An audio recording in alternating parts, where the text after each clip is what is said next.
What's going on? What's going on? This is the Broke Genius. This is Market Mondays. What I'm going to be talking about today is something that is going to be very, very, very interesting. It is also, I would say, something that you will need to contact a real estate attorney, someone that is a professional regarding basically this matter. Okay, so what I'm going to be talking about is basically the law of adverse possession. Okay, so what that is basically it's very similar to squatters' rights. It's kind of the same thing, but it's different. Okay, what the law of adverse possession basically is it's an old law that primarily goes back to ancient um well, yeah, you can say pretty much medieval times, medieval Europe. Basically it came about during the time of like the early like 1066 uh AD in England during the Norman conquest. Okay, so this law was primarily something that came up primarily because they had probably the same issues back in old England. So you had a bunch of property and nobody occupying it, and because of whatever reason. You got to imagine, so 1066 AD, that's during a time that the Black Plague was going on. A lot of wars were going on, so a lot of people died, and they left all of this property, castles, of different ancient structures that if they were probably still in existence today, they'll be worth millions upon millions of dollars. These old like chateaus, castles, just old, European style architectural, just left. Nobody's claiming it. It's just there. So they made laws even back then for people to actually acquire those properties. But what I'm speaking on today is I'm going to share my screen. And this is why I basically talking about this. I'm in a particular area where there is a lot of properties. Okay, there's a lot of properties basically that are vacant. Okay, I'm near areas where there's a lot of property vacant. Okay, so let me share my screen really quickly, and I'm gonna show you about this. And this is why this came up. Okay, so this is I'm gonna post the link. Let me post the link here in the chat. Basically, this is why I'm talking about this. This is why this is relevant. And I wanna just add again, please don't take what I say as law. I am not a lawyer.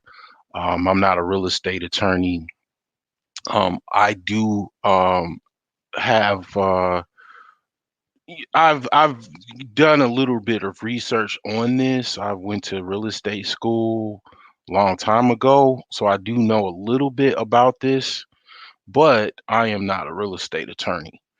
But back to this article, the reason why I'm actually talking about this is because you have a lot of property in the United States that is just vacant for whatever reason. And I just want to just bring it out today to the public, to people, just to let them know for just basically free 99. okay, you might have problems finding owners or whatever for properties that are sitting. Well, there is a law that you can use. Okay. Now, like I say, I'm saying this consult a real estate attorney because I'm actually in the process of consulting a real estate attorney myself. Because the reason why I'm saying this is because it is a law that you can use. It's an old law, you know. It's called the law of adverse possession. This law you can use. You want to consult an attorney because you want to make sure they draw up the paperwork that you're going to need if you're going to do this. And I'm gonna lay out how the reason why I I'm talking about this and the reason why it came up. I have a property across the street from my property that I have that I've been working on. And basically, it's just been sitting for years and years and years. Okay. And I have made attempts to reach out to the owner, someone that knows the owner. I'm not done reaching out to the person because the person is still alive. The person is some type of pastor or reverend or something of some church. He might be retired. He has children that may be accessible to me. So I'm still gonna try to reach out to him. But there are laws that you can use. And I repeat again, it's called the law of adverse possession. Um, and I'm gonna lay it out, and I'm gonna, talk about two states. I'm gonna first talk about Indiana because my property is in Indiana. Now, I've just briefly researched some of the law as far as it goes with this adverse possession law in Indiana. Now, this actual website that you're looking at right here, this is basically a list of the most vacant properties in the United States. Okay, so right at number one is where my house is, Gary, Indiana. Okay, so you got 19.4% of the actual overall properties are vacant. Okay, so I don't know that much about any of these other ones. The only places that I do know that they have a lot of vacant is actually Detroit, and I know Gary, Indiana. Um, Flint, Michigan, I can understand why they have so many vacants in Flint. Now, list of these, if you are somewhere where they have a lot of vacant properties, what you want to do is you want to look up in your state the law of adverse possession in your particular states that you are in or that you want to look at to purchase property. Now, the good thing is what I'm going to tell you is the one good thing is you can possibly acquire a vacant property using this law. The bad thing is that it's certain risks involved, and also there are basically certain requirements that you have to accomplish in order to make this legally. And the other thing is that is bad is that it's not right away. It's not something that is going to be like overnight. You're going to acquire a property through a law of adverse possession. Just briefly, in Indiana, the actual timeline for adverse possession of title of property is 10 years. In Illinois, it's 20 years. Okay. So, oh, good Lord. I mean, you got to think like, okay, I'm 40 now. If I got a property today through adverse possession in Illinois, and it's a lot of vacant properties in Illinois, primarily anywhere around the Chicagoland area. it is a whole ton of vacant properties, primarily the South uh, Chicagoland area and also the West Chicagoland area. Okay, the North has some too, but most of the vacant properties are in the South Chicagoland area and the West side of Chicago primarily. Now that being said, like I said, I'll say it again, even if you acquire a property through this law, there's a waiting period for the for you to actually get the title to the property and actually get full legal rights to the property as far as it becoming yours. Okay.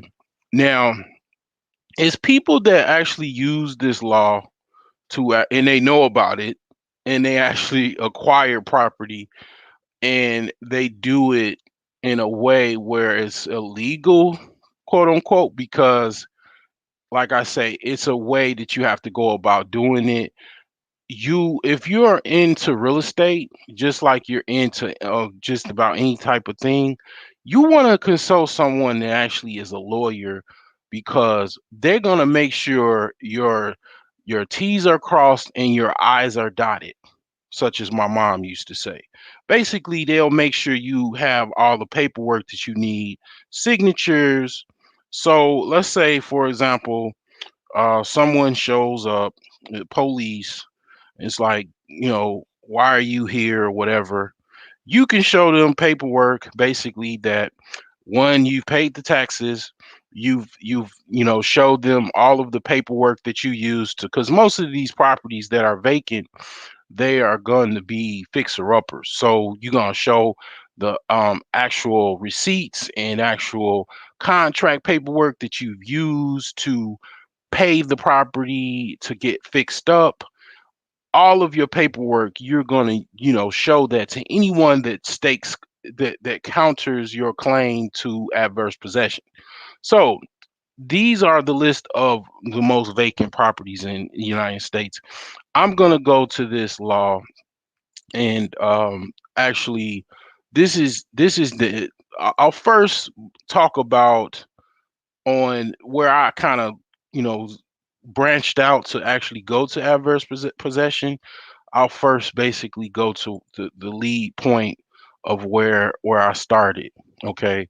So I started with like basically this because I was trying to find out because kind of I kind of found out that the house across the street, what the taxes were definitely behind. Um, you know, and that was one thing that I mentioned to other people was that because I was talking to my sister's basically boyfriend. I was like, man, I mean, I know about this law. I didn't even know actually the term. I lost the terminology or whatever, but this law of adverse possession, I've known about it for over 20 years because I went to real estate school when I was about 17. So I just didn't necessarily know how to go about it, but I knew that you can actually acquire a property if it's vacant and certain requirements are met. But now I have a little bit more pieces to the puzzle to figure out how to actually go about doing it. Okay. So this site here, I'm also going to put in the chat here. Going to put this in the chat, and this is a very exciting information. It is very, very exciting because what I'm trying to tell you is that you can acquire a property, with basically just certain conditions met per your state. Definitely, I'll say it again. You definitely want to contact a real estate attorney in your state, so they can show you how to make this legal. Now, don't get discouraged. You got some lawyers that are more intelligent or more in the know than others.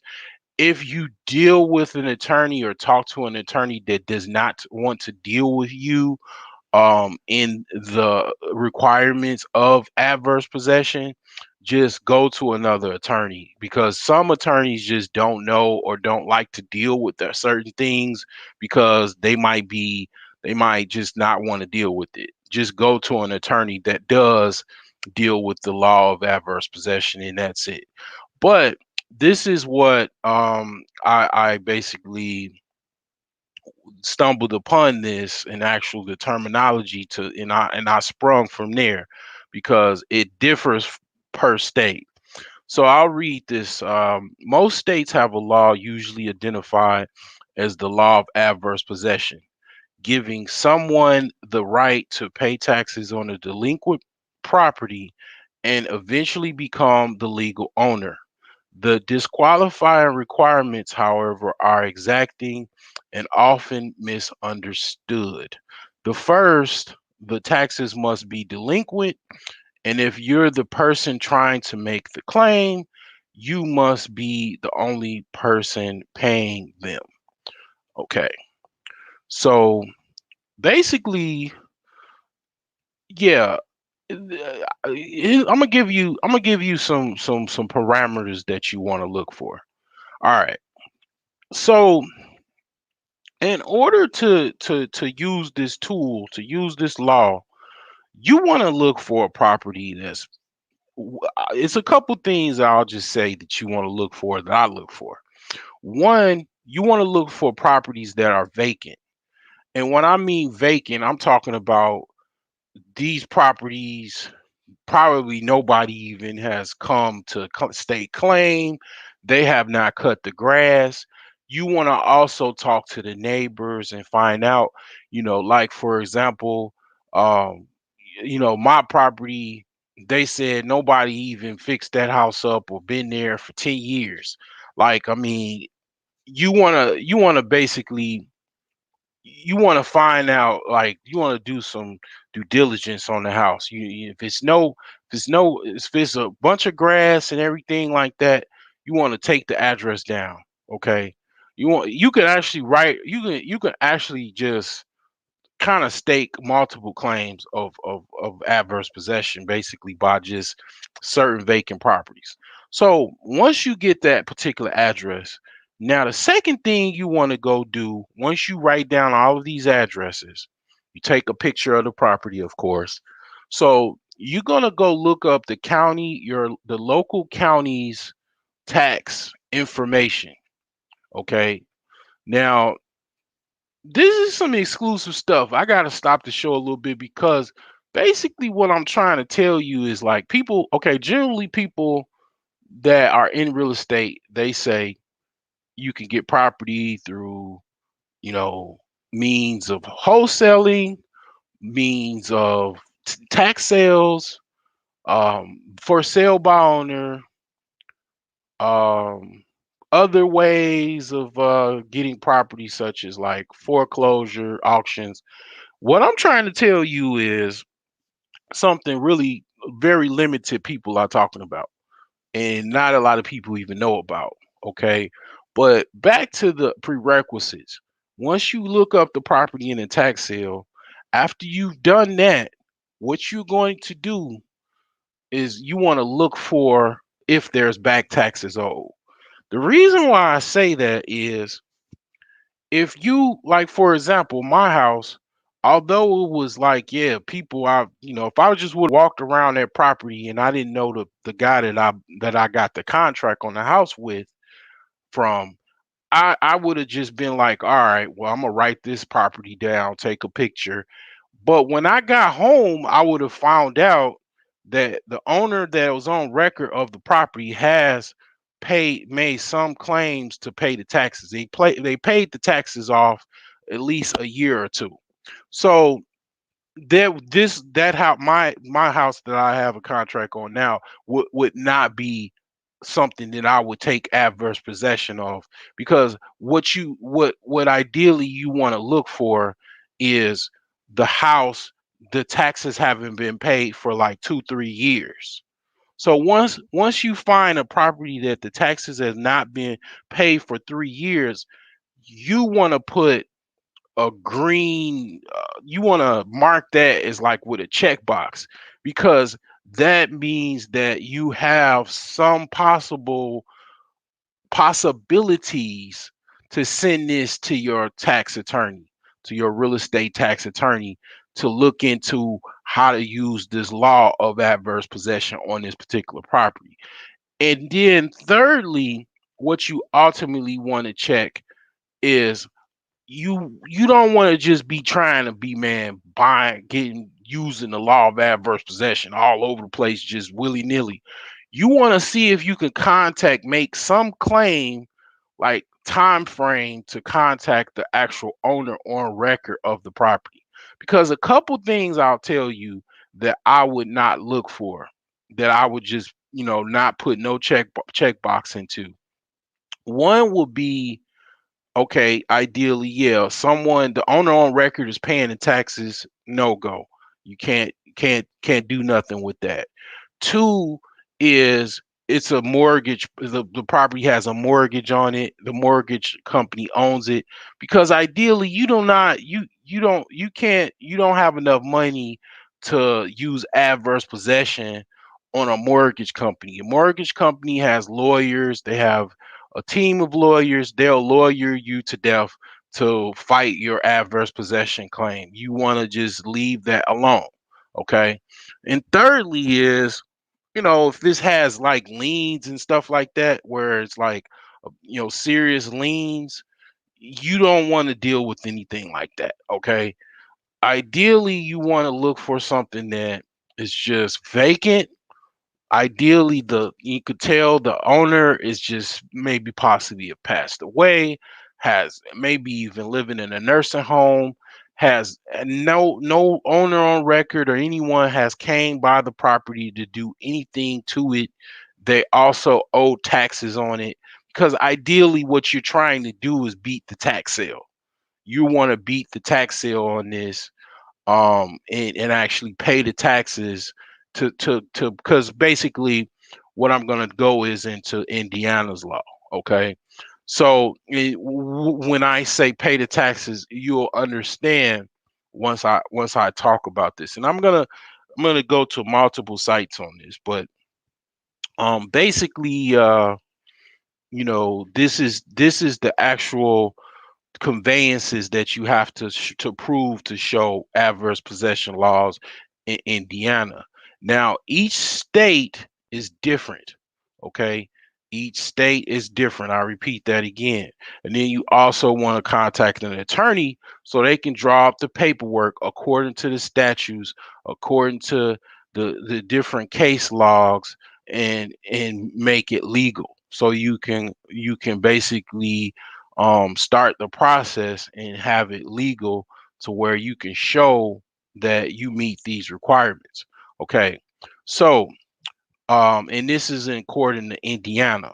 There is a legal doctrine known as adverse possession, by which trespassers who openly inhabit and improve a piece of property that is otherwise abandoned may gain title to that property after some specific conditions are met. Indiana's adverse possession laws require an individual to occupy a neglected property publicly for at least 10 years. Okay, so it's a code that is basically in the Indiana, I guess, code of statutes. And this is just one site, but they're gonna break it down. This law, this site breaks it down for a layperson to kind of understand. Okay. Now, this is the I guess five claims or whatever. So it breaks it down here. So this is one, two, three, four. So it basically, what they're saying is, four in Indiana, it's four general elements that you have to demonstrate to use the law of adverse possession. So one is, and with bullet points, a hostile claim. You make a hostile claim, basically make an honest mistake, basically like relying on an incorrect deed or something like that. Maybe somebody gave you an incorrect deed. Then second, just merely occupying the land with or without knowledge that is a private property, or be aware of your trespassing. Okay. Actual possession, you must be physically present on the land, treating it as your own. Open and notorious possession, the act of trespassing cannot be secret, and an exclusive and continuous possession, you cannot share possession with others and must be possession of the land for uninterrupted period of time, which is 10 years in Indiana. Now, this is, the way they wrote this and all of this is kind of like, a little, but I'm going to go to another site that breaks it down a little bit even further. Okay. So, and, basically, like it says, I'll read this from start to finish, and this was from last year, so it's pretty updated as far as I'm concerned. Okay, so there are legal ways for someone to acquire valid title to real property owned by someone else without purchasing it.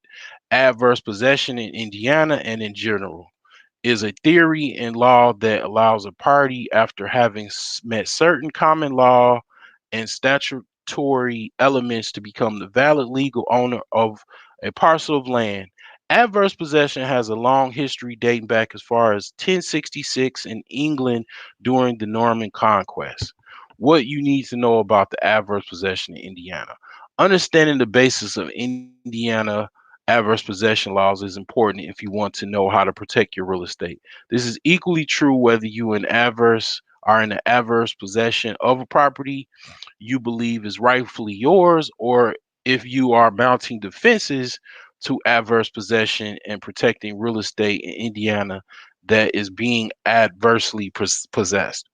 Generally, a common law adverse possession requires a party to meet these elements: and notorious, hostile, or adverse, exclusive, visible, actual, under claim of ownership, along with continuous for a typical statutory time period of 10 years.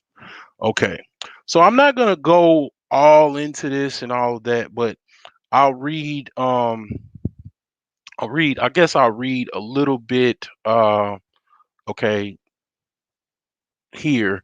So it says under the IC 322171, one additional requirement for Indiana adverse possession is that the adverse possessor in good faith needs to pay all the taxes due on the land during the period of adverse possessor's claims to have possessed the land adversely.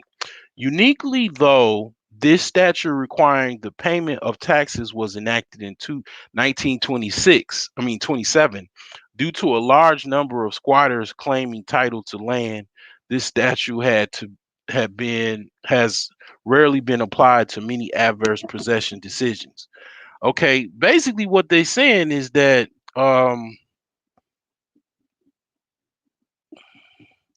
before 1927, it was cats, man. It just, bums, man. It just was like they would just see a property and then they would just basically just live in there. They wasn't even paying the taxes. And after that, after 1927, they like, well, you know what? We got to put in a requirement that you at least pay the taxes, man. We got all these bums just living in the house. So they got a case in Indiana Supreme Court, which is it's called Fraley and Minger, that interpret the statute as being fulfilled if the claimant has substantially complied with the requirement for paying taxes. The court even stated that where the payment of taxes will not serve as notice to the recorded title holder that someone is in possession of his land and claiming an interest adverse to his interest in land, the statute requiring the payment of taxes is not a supplementary element of adverse possession. So that's basically saying that even if you pay the taxes, that does not even fulfill the the element of adverse possession, it just alone, just paying the taxes does not fulfill that. So they say, however, since that decision, the Indiana Supreme Court has restrained itself from completely abandoning the tax statute and now follows the substantial compliance requirement as articulated in the earlier case of Etcherling and Calvatis. Okay, so further in Fraley and Menger, the Indiana Supreme Court restructured and renamed the common law elements for adverse possession as follows: control, intent, notice, and duration. Okay, so basically, control of the property, intent. These four different notices or nuances to this adverse possession in Illinois. That's why you gotta consult an attorney, because basically these four things, they could mean a lot of different things. You need to make it clear. Like this site is primarily for you to contact an attorney, basically. So this attorney is Cabinet and Meridew. I called them earlier, I believe, but basically they ain't trying to give you everything because they want you to actually call them. But there's another site, and it does go into it. So a lot of times you kind of put the pieces together and you can kind of understand, because basically what they gave you a little bit more. They gave you something on here, then they gave you a little bit on this site, but then I went to this site and it explained those four elements that you need in further detail.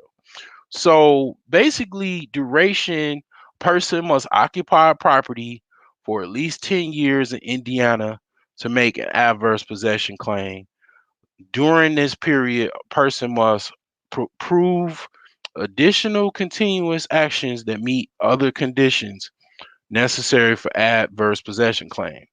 Control: exclusive and continuous possession is necessary to show control. So a person cannot share the property with others while occupying it for personal use. Someone might assume actual possession of the parcel because of incorrect deed, misinterpretation of deed, or failure to realize the property belongs to someone else. Trespassing represents another form of possession known as open and notorious possession. The party is aware that the land belongs to another party, but knowingly occupies and uses it anyway. The intent: the person occupying the property must be clear the intention of claiming ownership of the property.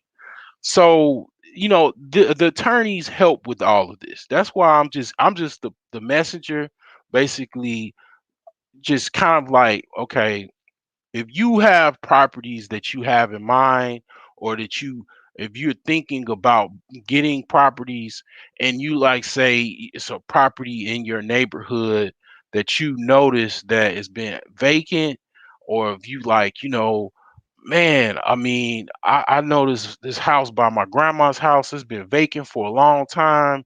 Well, this is a tool, that a law that you could use as like a tool to buy property, or claim property to possibly own it in the future, but you have to fulfill certain obligations according to your state.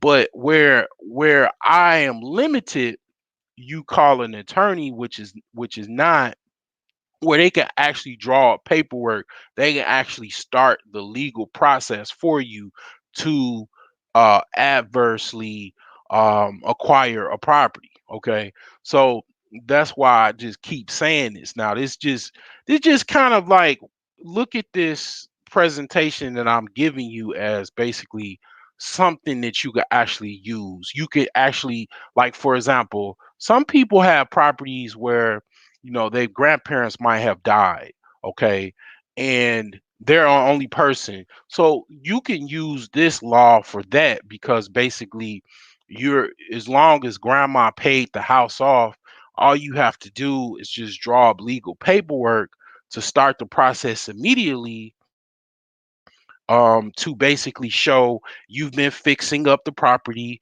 you've been cutting the grass, you've been cleaning the house, you show that you've been paying the utilities for the property, you've been paying the taxes. You can actually start the process in whatever time frame that you have in your state.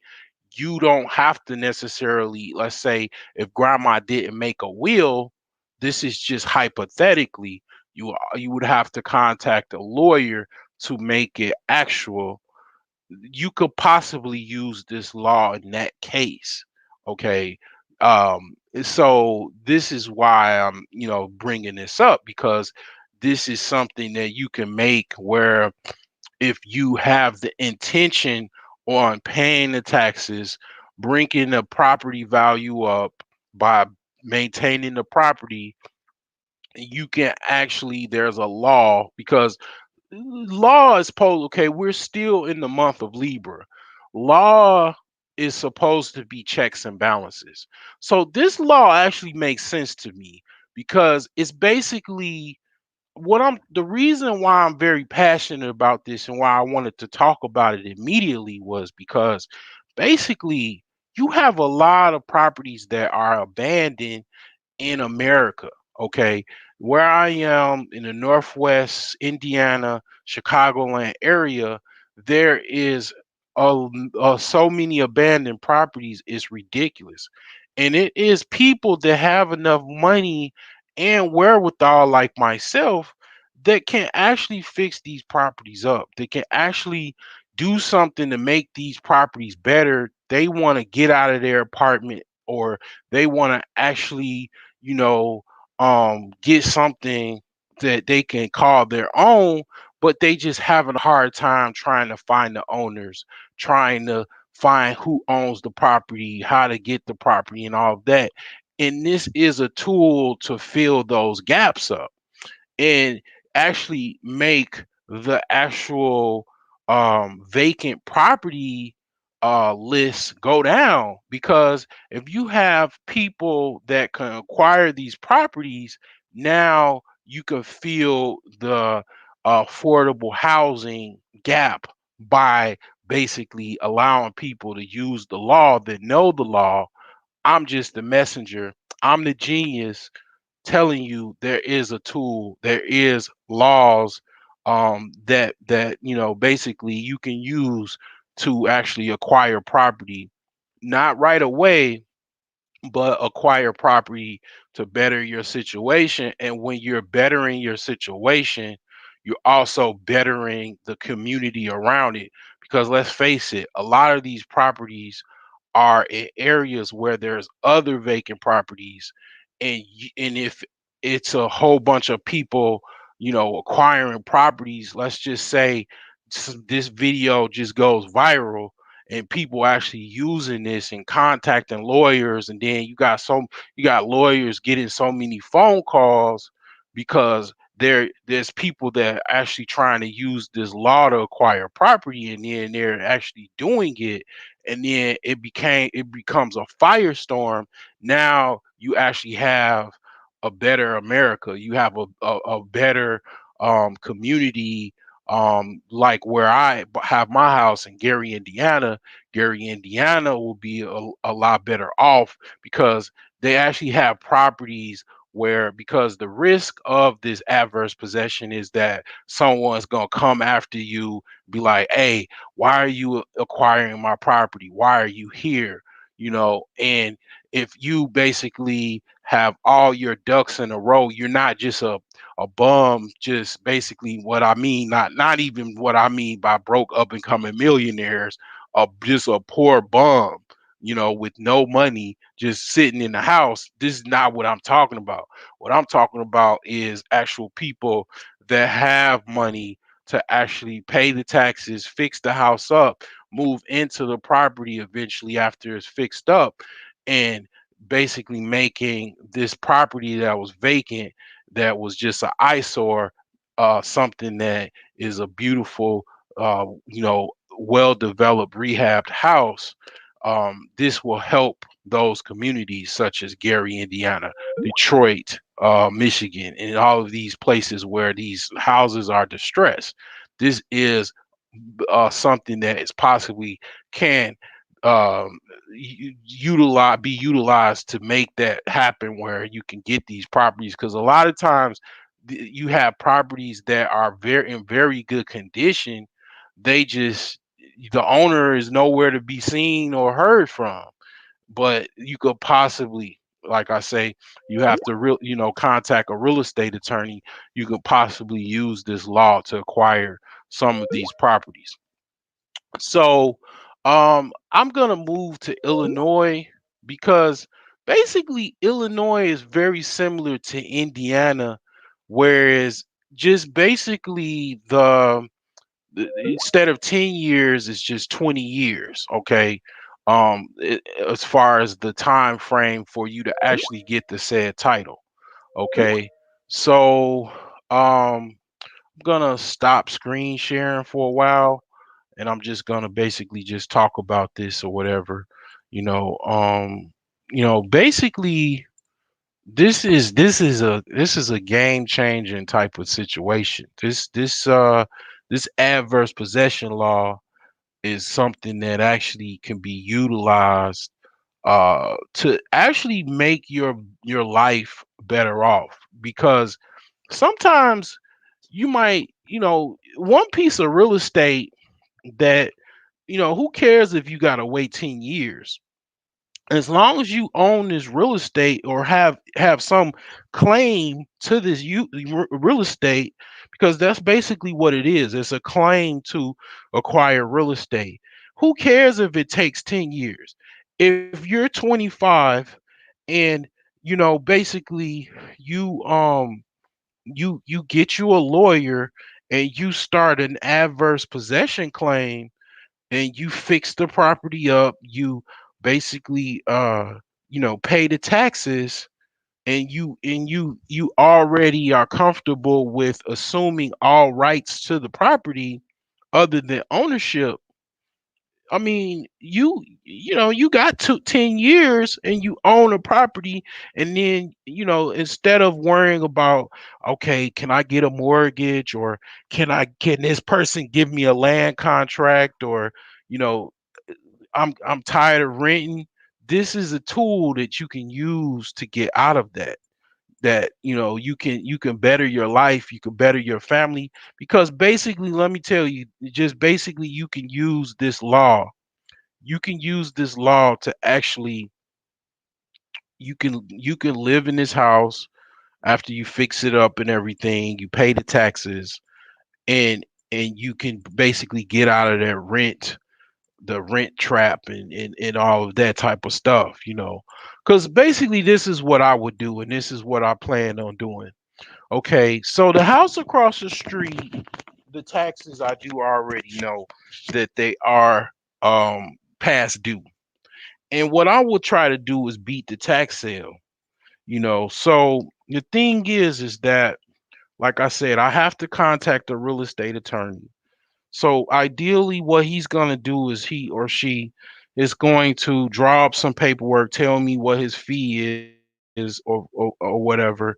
If it's reasonable, I would pay as much as $1,000 or more to get this possibly done, because all I have to do is pay the taxes. I would assume the taxes by you pay with basically a bank check, and you write on the check, I'm sure, that you are staking claim to this property.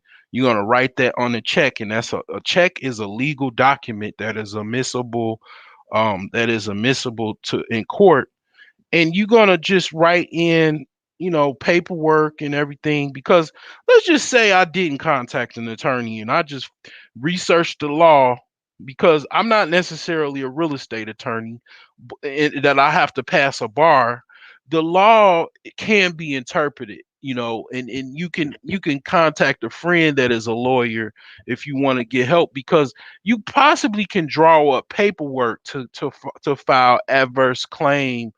And then you also don't get discouraged, because you also have a lot of legal websites that will draw up legal documents for you, such as you got rocketlawyer.com. You got all kind of different websites that you can actually pay for legal documents from an actual lawyer that are admissible in a court of law.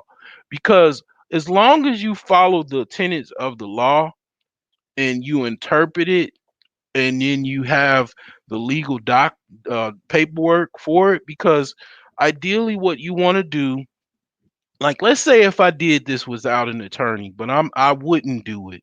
But let's say if I did, as long as I draw up some paperwork in Indiana, from what I interpreted, that you contact the owner on record, you contact him.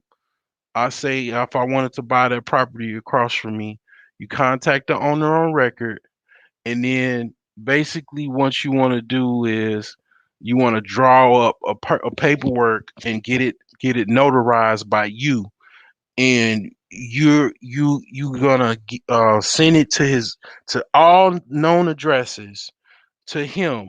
And then once I do that, right, if he has within 30 days and so on to respond back to me, or 90 days or whatever, and then maybe file it with the court as well, get it like started with the court system, like file that on the docket.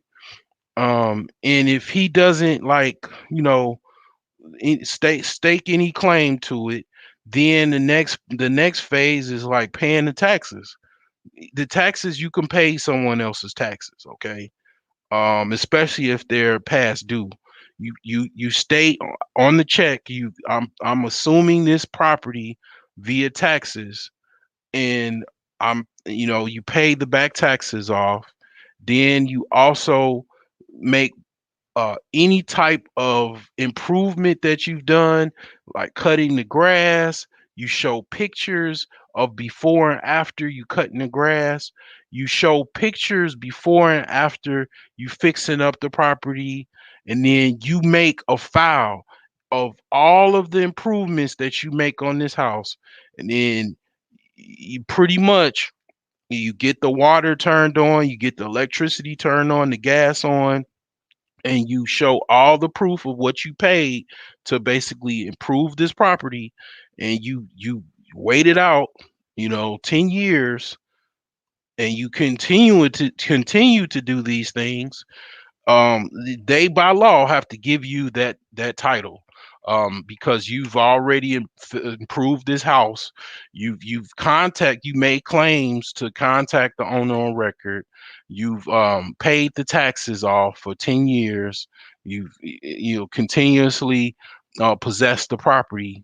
In Indiana, in Illinois, 20 property, they would even have to give you title to said property, and you can do whatever you want to at that moment. So this is another toolkit that you can actually use. This is the Bro Genius. This is Market Mondays. You guys have a good one.